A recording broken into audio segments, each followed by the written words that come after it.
I'm Shreya and this is Decoding Code.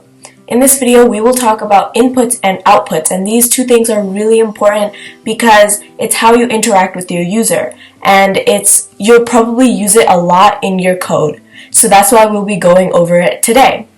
Now, if you can see here, I have a print statement and it just says hello guys, and this is an example of an output.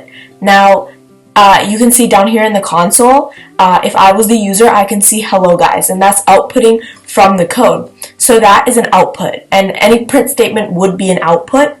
And so the example that I'm going to show you guys is that I'm going to give you guys a statement or a question, and I'll output the question, and then we'll do input, and I can input the answer to that question, and then we'll do another output, and that will be using the input in a statement. And so we'll be using inputs and outputs a lot today, and I'll just be explaining to you guys what they kind of mean and how to use them.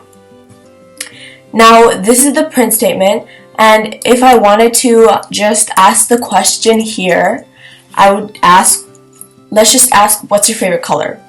Now my next step would be to get the input from the user about what their favorite color is. How would we get that from the user? Now, we use something called scanner.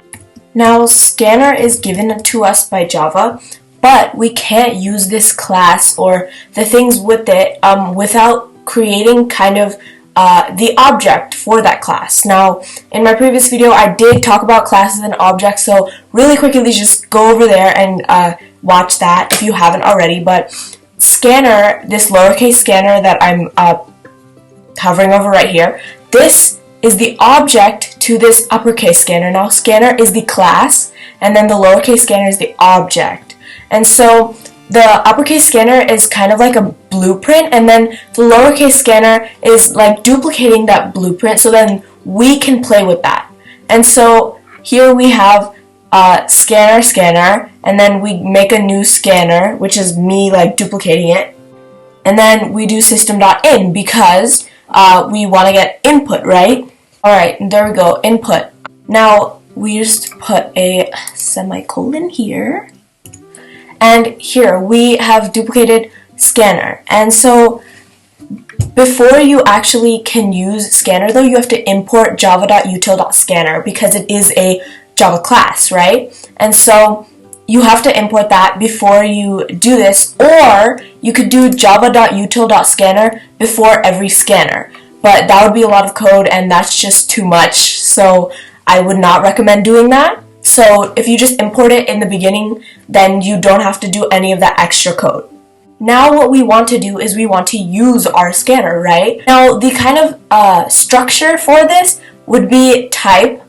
So you put the type of what you're trying to do, and then you put the identifier, which is basically just the variable name, and then you would do equals new type to duplicate that, and then that is just the parentheses and what you're telling it you're going to do. So now I want to do a string, right? And so I will do string, and then I could just do whatever variable name, so I'm gonna do color. Now what we want to do is equals, and now I want to use scanner. So what I'm gonna do is use scanner, and then use a function called next line. And this is basically just getting the input from the user, and it is a string. Here we go, and then here we go. Now we don't have to put anything in there, so that is our input part of this code. So now the console is going to wait for me to put in the input, the user, to put in the input, so then it can go to the next step. And then if I don't, it'll just keep waiting.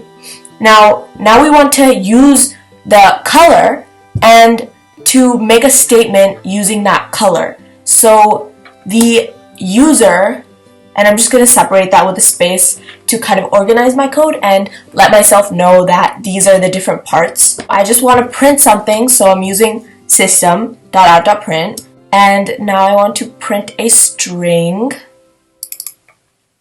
Here we go. And then we want to print color, this variable, and then I do plus, and then I do plus, and I'll just put that color is a great color, so color, and then we need to put a space because it doesn't give that for us, so it's not color is, so color is a great color. So now it'll print the color that you put in, and then it'll put a space and then is a great color. So that is what I want to do, and this is actually all my code. So here we can see the first output statement, right? And then we see our input. So we use scanner first, and then we put the input line of code. This is where we get our input, and then this is the output statement using what the user put in as the input. And so it's a pretty basic thing, but it's pretty necessary, and you need it to interact with your user. So let's just run this and see what happens. Let's run it. Alright, it's asking what is my favorite color. Well, my personal favorite color is blue. Boom, it says blue is a great color. Yay! So that is actually it for this video. I hope you guys learned more about outputs and inputs. In my next video, I will go into variables, and variables are super exciting because you can do so many things with them. I hope you enjoyed this video. If you did, please like and subscribe for more of my content, and just comment down below any questions or feedback you guys might have for me. I'll see you guys again next week. Bye!